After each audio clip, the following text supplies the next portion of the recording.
নমস্কাৰ, কি খবৰ আপোনালোকৰ? আশা কৰিছোঁ ভালে চবৰে। আজি মই ব্লগিং কৰিবলৈ যোৱা নাই আজি। কলেজত এক্সামো হৈ আছে আৰু বেছি দূৰলৈ যাব নোৱাৰি এতিয়া। সেইকাৰণে ঘৰতে মই আছোঁ এতিয়া, মানে ঘৰত নাই, মই এতিয়া মামাহঁতৰ ঘৰত আছোঁ এতিয়া। আজি বিশেষ একো নহয়, আজি মই ক'ব বিচাৰিছোঁ জ্বালামুখীৰ বিষয়ে। মানে জ্বালামুখী কিদৰে বিস্ফোৰণ হয়, সেইকাৰণে সেইটোৱে ক'ম। এতিয়া কথাটো হ'ল, আমি জ্বালামুখীৰ বিষয়ে জনাৰ আগতে পৃথিৱীখনৰ কথা ভালকৈ জানি লওঁ। পৃথিৱীখন তিনিটা ভাগত ভাগ কৰিব পাৰি। প্ৰথমটো হৈছে ক্ৰষ্ট, মেণ্টেল আৰু কোৰ। কোৰ দুই প্ৰকাৰৰ, আউট কোৰ আৰু ইনাৰ কোৰ। এতিয়া একেবাৰে প্ৰথমৰ স্তৰটো ক্ৰষ্ট বুলি কোৱা হয়।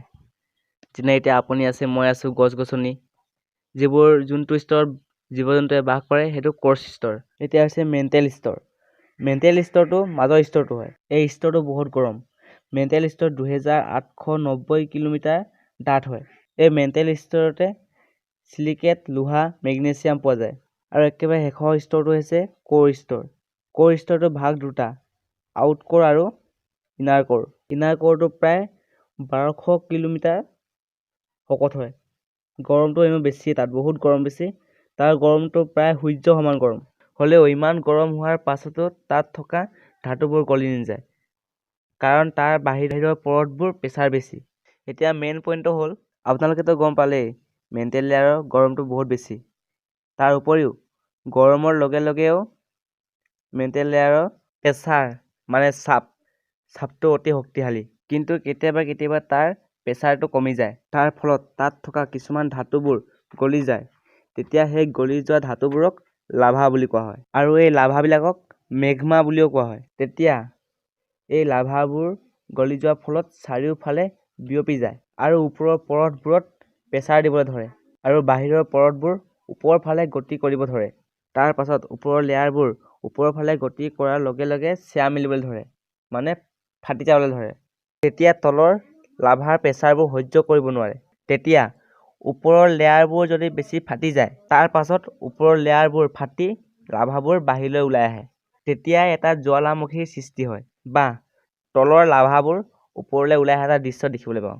যেতিয়া লাভাবোৰ ওপৰলৈ ওলাই আহে, তেতিয়া লাভাবোৰ জ্বলন্ত ৰঙা হৈ থাকে আৰু যেতিয়া ঠাণ্ডা হৈ পৰে তেতিয়া ক'লা আৰু টান হৈ পৰে। যেনে এতিয়া উদাহৰণস্বৰূপে আপুনি এটা বিয়াৰৰ বটল ল'ব পাৰে। আপোনালোকে এটা বিয়াৰৰ চিচা বটল ল'ব পাৰে।